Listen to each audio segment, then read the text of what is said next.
Alright guys, here is my new old Mazda truck. So this is a recent acquisition. I've had it probably 2 weeks now.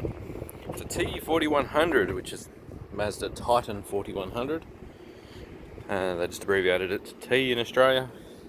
It is ex-Tasrail, so our local rail authority for the state used these. It used to have rail wheels in front of this huge big aluminium bumper bar on the front here.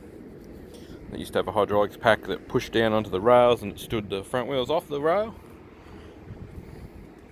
And in the back they had a similar setup that hung down in the back. So this is a pickup for my new scrap business. Some of you may not know about yet, but I started a scrap metal recovery business. So we decided that we needed a longer truck than the old Mazda, because that's the dump truck. So obviously when you have a dump truck, you traditionally have a very short overhang from the rear. So this is like a metre longer. So this is hinged right at the back. So now we have this big one, which we're going to tidy up and use for scrap metal activities. So it runs the same size wheels. They're still 7.5 R16s, which is great. Put new tail lights on it the other day. Just got to cable tie up the wiring. I need to get some new number plates because that's not reflective anymore. It's old as old. Trailer wiring works. It's got a new ball. We need to mount some chain up points, which I've got some big eye bolts somewhere here for. I've already got scrap on it. I've already done the load to the local scrapyard with it. It was pretty good. It was kind of just like a shakedown run. I then found that the air cleaner was blocked solid with gunk. And it came with these two beautiful big batteries. It's 24 volt. Here's the inside. Needs a couple of seats, or at least cover them up and stick a bit of extra foam in there, because as you can imagine, being a rail cart, so it had a big water tank on the back. But as you can imagine, there would have been guys jumping in and out of this hundreds of times a day, no doubt. It's got roof hatch vents, which I think are really cool. They're great on a hot day, give you lots of airflow through the thing. It's got a USB radio. It's only got one speaker. I've got to find another door speaker. That one's obviously fallen out of its hole. It's got a 24 to 12 step down, so it's all 24 volt. Super vacuum assisted brakes. They're great. Vacuum assisted clutch. Let's go to the other side. Have a look. So it's a... Oh, that shot's nice. So it's a 7-ton GVM, which means I've got an effective payload of about 3,800, the way it sits at the moment, before we change anything. Oh, twin diesel tanks. It's got 150 litres of diesel on it. Big side pipe on this side. It has extractors, which is one of the things we're going to fix today.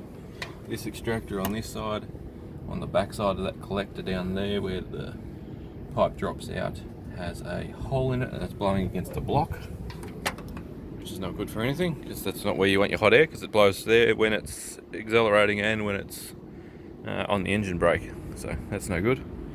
So yeah, Perkins 6 247, so it's 247 cubic inch. Standard old injectors, all that. Got a nice fuel filter separator up on top of the engine there, which is pretty good to get to. The cab does tilt, but you have to take the front bar off, or at least I might have to adjust where the front bar sits to do so. Quite simple, but great dash, good volt gauge, fuel gauge, temp gauge, tachometer. It's done 289,000 kilometers, and yes, the odometer does work. I 3D printed a cool cup holder for it, which you can put a phone in as well. So I've got to find somewhere to mount. Yeah, the driver's seat's actually comfortable. It's got these grab rails everywhere to get in nice and easy. Because normally this would be a lot higher when it's on a rail. And when you're on a rail, you've got a big steep decline beside you. So the corridor's up. It's got these aluminium gates. I don't know how long they're going to last. The scrap metal yard was pretty harsh the other day with a huge big grab trying to grab the load that I took in there. I'll see if I can poke a clip of that in there. Little checker floor. The aluminium side gates would save some weight, which means we can carry more, of course. They have removable posts, both centre and rear. Rear posts bolted in as well. Someone went and welded, they're on that side, some internal lugs like so. It also has a handbar there and there to get up and in when you walk up this set of stairs, which is really easy to get on the tray. It's handy. Not sure what that hook was for, or that hook. It's got an LED rotating beacon, which is great. It's got a 24-volt work light. It's got a UHF extending speaker. The speaker will go, we don't need that outside, but they needed that back in the day to talk to trains. Fire extinguisher holder. There's a room back here. I'm thinking about a transfer pump, so we can pump out of these tanks into machinery. So we're going to have some forklifts and stuff like that coming soon. Yeah, so yeah, pretty happy with it. So I got it at auction. Very, very, very, very cheap. It got passed in, and then I made an offer on it after it got passed in, and picked it up very cheap. So see how she starts today. Just wind a little bit of hand throttle on. So it glows and it stops.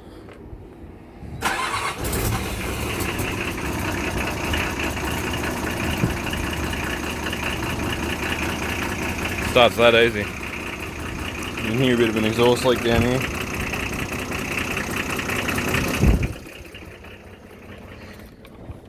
So seeing as it's a Perkins, it should be very easy to keep going. Needs a major service. It's been sitting a while. So I went and bought 25 litres of Top Dog from Supercheap, the diesel oil. Oh, I ordered a indicator for here because it's missing. I reckon they robbed it for their one of their other ones, but I bought one of those on eBay for $37 or something. So I paid less than $2,000 for this. It's got good tyres all around, brand new spare, good batteries as you see. Yeah, give it a paint, give it a freshen up, it'll look smick again. Got these from Supercheap Auto as well. These are valve extensions. I'll make a separate video on how these work and show you what they do. But yeah, pretty cool. So we'll see some mods and stuff to this to make it like a ultimate utility vehicle coming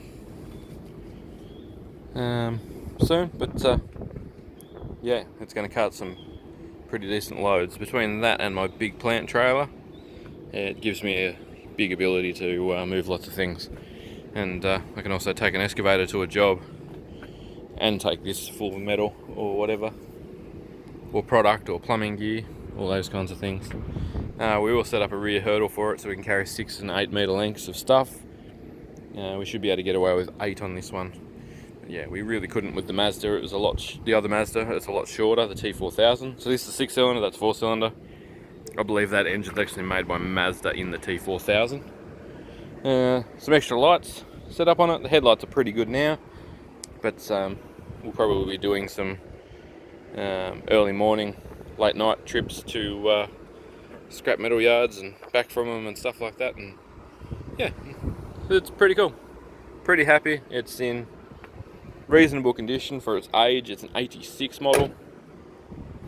And yeah, it starts, it goes. It's 10-speed manual. Clutch is good. Yeah, it wouldn't have had too hard of a life. Would have spent a lot of time idling. Going to pull some bits and pieces off and paint them. I think it's going to go white. I don't think we can deal with yellow, which is why that got a rough white paint job. But these little old trucks just keep on going, so we'll keep using them. Thanks for watching. If you got any questions about the T4100 or the 4000, I might be able to help you out. And yeah, I'll film some stuff as I do some stuff to it. And yeah, we're going to get a crane for the back of this so we can load bins and drums and stuff like that. There's a few around that I've found. There's one that's 12 volt, which is a minor inconvenience because I have a massive 24 volt 60 amp step down thing which we can use. But yeah, good tidy up, clean up. Oh, all the glass is good in it as well, which is nice. It's a hard thing to not have big chips in the truck windows. Yeah, the radio does work. Good tidy up, and we'll have ourselves a reliable cruise along, naturally aspirated. Oh, I did 16 litres per 100 with a load on it too. 16 litres per 100 average with a load there and back. There and no load back. So pretty happy with its fuel economy. But yeah, we'll clean it out and tidy it up and air up some tyres. That's what we're going to do with the valve extensions. We'll be going good. Thanks for watching. Hope you enjoyed. And yeah, you'll see some more content of the big yellow Mazda. Thanks for watching.